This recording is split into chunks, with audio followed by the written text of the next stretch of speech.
हामीले यो RF amplifier डिजाइनमा हैन पुरै फर्मुला बोकिराख्नु पर्दैन। फर्मुला क्वेसन पेपरको पछाडि दिएको हुन्छ, त्यो फर्मुला हेर्दै घटाउट सल्भ गर्ने हो। हामी चाहिँ अहिले लेटेस्ट क्वेसन एउटा 79 भाद्रको क्वेसन सल्भ गरौँ है त। त्यसमा S11 S12 S21 S22 parameter दिएको छ। अनि त्यो प्यारामिटर अनुसार भट्टाबाट हामीले के चाहिन्छ त्यो सबै क्याल्कुलेट गर्ने हो। अनि क्वेसनमा अझ के सोधेको छ भन्दाखेरि स्टेबिलिटी चेक गर्न भनेको छ र कम्पेयर बाइलेटरल र युनिल्याटरल भ्यालुहरू कम्पेयर गर्न भनेको छ। अब हामी सुरु गरौँ है त स्टेबिलिटीतिर जानुको लागि। सो डेलको लागि के छ हाम्रो formula S11 S22 minus S12 S21। So S11 S22 minus S12 S21। अब भटाभट मोड 2 कम्प्लेक्समा जाने हामी। कम्प्लेक्समा गएर त्यो भ्यालु सरासर राख्दै जाने। S11 को कति छ 0.894 शिफ्ट र ENG थिच्यो। शिफ्ट र ENG थिच्यो भने एङ्गल आउँछ हाम्रो एङ्गल कति छ -60.6 डिग्री टाइम्स S22 कति हो हाम्रो 0.781 शिफ्ट एङ्गल -27.6 डिग्री यो भयो। अब माइनस S12 र S21। सो माइनस S12 भनेको 0.020 शिफ्ट एङ्गल 62.4 टाइम्स S21 कति छ 3.122 शिफ्ट एङ्गल 123.6 डिग्री। अब इक्वल टु भन्दाखेरि यो हाम्रो अहिले रेक्टेङ्गुलरमा दियो प्लस एक्स प्लस आइजीको टर्ममा दिएर रेक्टेङ्गुलर दियो, तर हामीले रेक्टेङ्गुलर काम छैन पोलरमा लाने। पोलरमा लानलाई अप्सनमा थिच्ने 1 एरो डाउन अनि 1 मा के छ आर थीटा सेलेक्ट गर्ने एन्सर दियो। कति आयो हाम्रो 0.696 डेलको भ्यालु कति आयो हाम्रो 0.696 अनि एङ्गल -83 डिग्री आयो। भनेपछि हामीलाई के चाहिन्छ फर्मुलामा नेक्स्ट फर्मुलामा के चाहिन्छ के निकाल्दाखेरि डेलको म्याग्निट्युड चाहिन्छ। सो म्याग्निट्युड अफ डेल भनेको 0.696 भयो। अब के निकाल्नु पर्यो के को फर्मुला के छ अवेलेबल 1 प्लस म्याग्निट्युड अफ डेलको स्क्वायर माइनस S11 को म्याग्निट्युडको स्क्वायर माइनस S22 को म्याग्निट्युडको square upon 2 times S12 and S21 को म्याग्निट्युड। यो भनेपछि हाम्रो कति हुन्छ त भन्दाखेरि 1 प्लस कति हुने भयो 0.696 को होल स्क्वायर माइनस S11 को म्याग्निट्युड कति छ 0.894 को होल स्क्वायर माइनस S22 को म्याग्निट्युड कति छ 0.781 को whole square upon 2 times magnitude of कति त 0.02 S12 भनेको 0.02 angle 62.4 degree times 3.122 angle 123.6 degree. अब यसलाई एक स्टेप सरी यहाँ कल आएर भिडियो इन्टरप्ट भइसक्यो रहेछ। अब के गर्नु पर्यो भन्दाखेरि अब हामीसँग के छ S12 र S21 को म्याग्निट्युड निकाल्नु पर्ने छ हैन। सो एक लाइन हामीले रफमा गरेर राखिराखौँ न कति आउँछ। कम्प्लेक्स मोडमै छौँ हामी कति छ 0.02 shift angle 62.4 times 3.122 shift angle 123.6 upon down 1 equal to भन्दाखेरि कति आयो 0.0624 अनि एङ्गल कति आयो -174। हामीलाई म्याग्निट्युड चाहिएको सो म्याग्निट्युड यो मात्रै भयो। अब यो भ्यालु चाहिँ नि हामीले यहाँ यसको ठाउँमा राखिदिने। सो अब 1 प्लस 0.696 को होल स्क्वायर माइनस 0.894 को होल स्क्वायर माइनस 0.781 को whole square whole upon 2 times magnitude मात्र चाहिएको। म्याग्निट्युड कति आयो हाम्रो 0.0624 भनेको 0.6027 आयो हाम्रो एन्सर। यो के को भ्यालु आयो यहाँ डेल म्याग्निट्युड अफ डेल अब के को भ्यालु आयो। अब के को निकाल्नु अब हामीले यो निकालिसकेपछि for the transistor amplifier amplification to be unconditionally stable।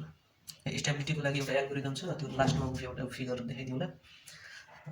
के greater than 1 and magnitude of del less than 1 यो हाम्रो कन्डिसन। तर हामीसँग के छ अहिले के less than 1 and magnitude of del less than 1 छ।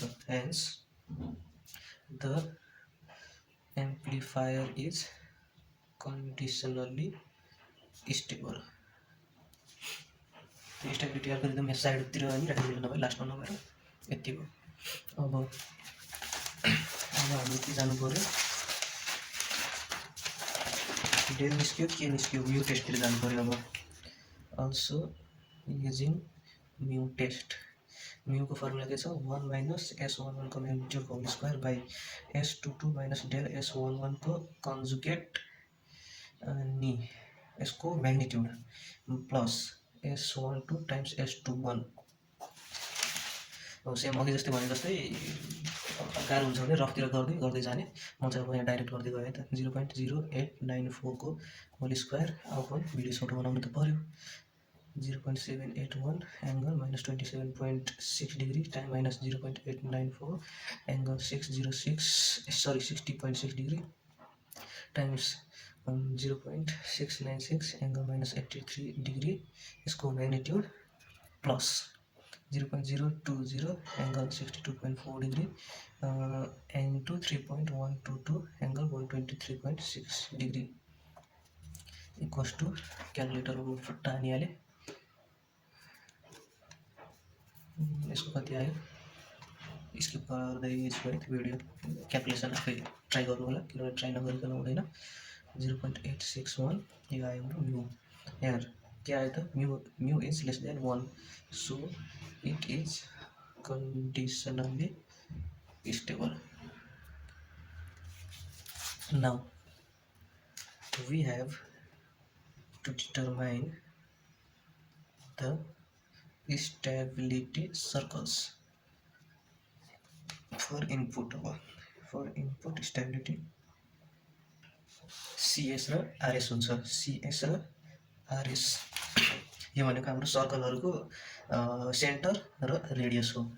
यसको लागि स्मिथ चार्टमा प्लट गर्नुपर्छ। अब एक्जाममा दुईवटा स्मिथ चार्ट दियो भने ठिकै छ, दिएन एउटा मात्र स्मिथ चार्ट दिए भनेपछि च्याप्टर 2 को जुन हाम्रो स्मिथ चार्ट प्लट हुन्छ single stop matching double stop matching त्यसमा फुल स्मिथ चार्ट यो वाला स्मिथ चार्ट युज गरिदिने एउटा मात्र दियो भने। अनि अर्को यो क्वेशनको लागि नर्मल्ली एउटा ह्यान्डले चाहिँ पेन्सिल युज गरेर यो रफ पेपरमा बनाएर कम्प्लिट गर्दा पनि हुन्छ, त्यो फरक पर्दैन।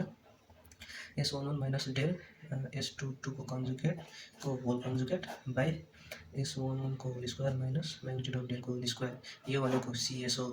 CS को भ्यालु कति आउँछ 1.131 एंगल 68 डिग्री। RS कति आउँछ RS equals to S12 times S21 upon S11 को magnitude square minus magnitude of del को स्क्वायर भनेको यो आउँछ 0.199। अब फर आउटपुट स्टेबिलिटी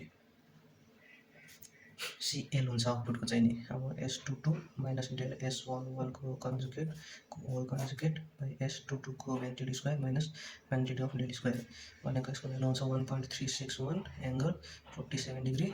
अनि RL चाहिँ आउँछ S21 times S12 times S21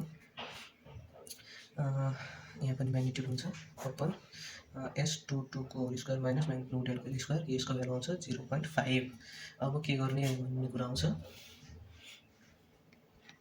अब यसको लागि मैले यो ओरिजिनल स्मिथ चार्टमा नभएर म्यानुअल बनाएर त्यसमा देखाउँछु है त।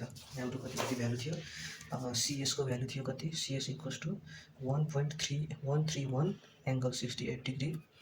अनि RS भनेको 0.199 CL equals to 1.361 angle 47 degree अनि RL भनेको 0.5 थियो।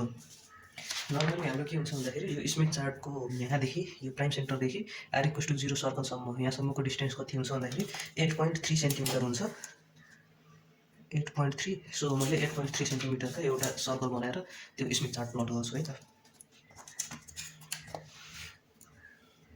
एक्जाममा यतिकै बनाउनु पर्छ भन्ने छैन, जतिको बनाउँदा नि हुन्छ। सो सेन्टिमिटरमा एन्सर लेख्ने बेलामा यो CS RS CL RL को सेन्टिमिटरमा एन्सर क्याल्कुलेट गर्ने बेलामा त्यही अनुसारले क्याल्कुलेट गर्नुपर्छ है त।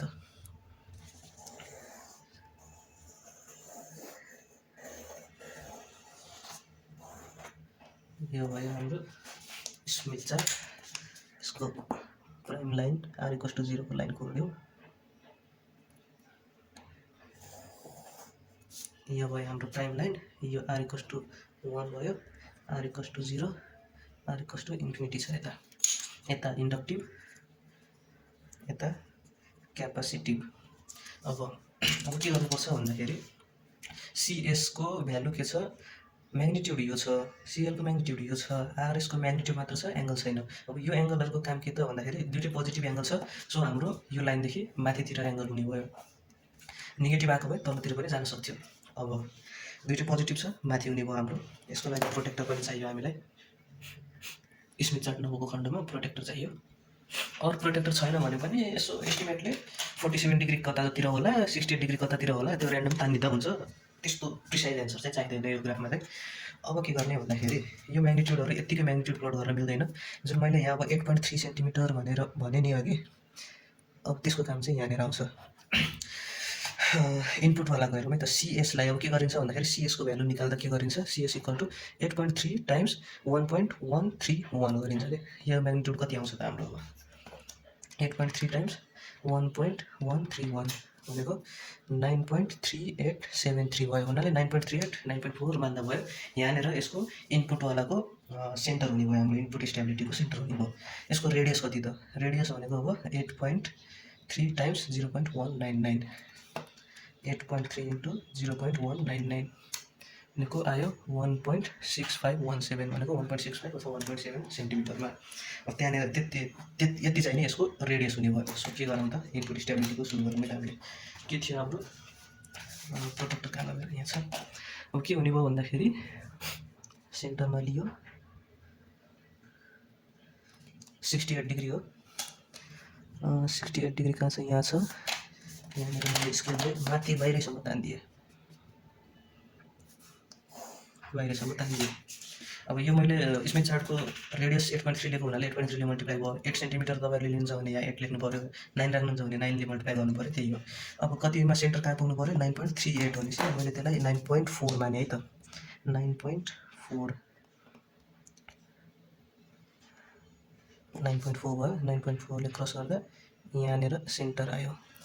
यो भयो हाम्रो सिएस। यहाँ छ यो हाम्रो 68 डिग्री। रेडियस कति आयो 1.65 भनेपछि यत्रो रेडियस भयो। भनेपछि यहाँनिर सेन्टर राख्ने। यो स्मिथ चार्टको भित्र एक आर्क तान्यो, यति यो भयो। अनि त्यसपछि अर्को आउँछ कति छ 47 डिग्रीको। अब सिएलवाला गयौँ है त। सिएलमा 8.3 इन्टु 1.361 भनेको कति आउँछ, 8.3 इन्टु 1.361 भनेको 11.2963 भनेको 11.3 सेन्टिमिटर। अनि रेडियस आरएल भनेको 0.5 भनेको 8.3 डिभाइडेड बाई 2 भनेको 4.15। अब एङ्गल कति चाहियो त हामीलाई,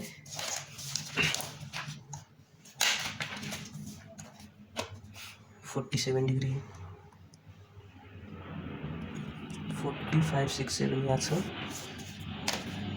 यहाँबाट बाहिरसम्म तान्नु पर्यो। यो भयो हाम्रो 47 डिग्री। अनि हाम्रो यति चाहिँ नि यो चाहिँ आरएस हुन्छ। अब सिएसको भ्यालु कति छ त, सिएलको भ्यालु 11.29 भनेपछि 11.3 यहाँ छ, 11.3। यहाँनिर मैले कटाने भनेपछि हाम्रो सिएल यहाँनिर भयो। रेडियस कति छ त 4.15 भनेपछि यहाँबाट यसलाई यहाँ ओभरल्याप हुने गरी यहाँ स्मिथ चार्टकै भित्र क्रस गर्यो। अब यसलाई स्याडो गरौँ यति पार्टलाई। यो हुन्छ अब हाम्रो यो स्याडो पार्ट जति हाम्रो अनस्टेबल रिजन। यो बाँकी भयो हाम्रो स्मिथ चार्टको यो सबै स्टेबल रिजन हो हाम्रो। यति नै हो यसको एन्सर एन्ड फाइनल्ली कम्प्लिटेड।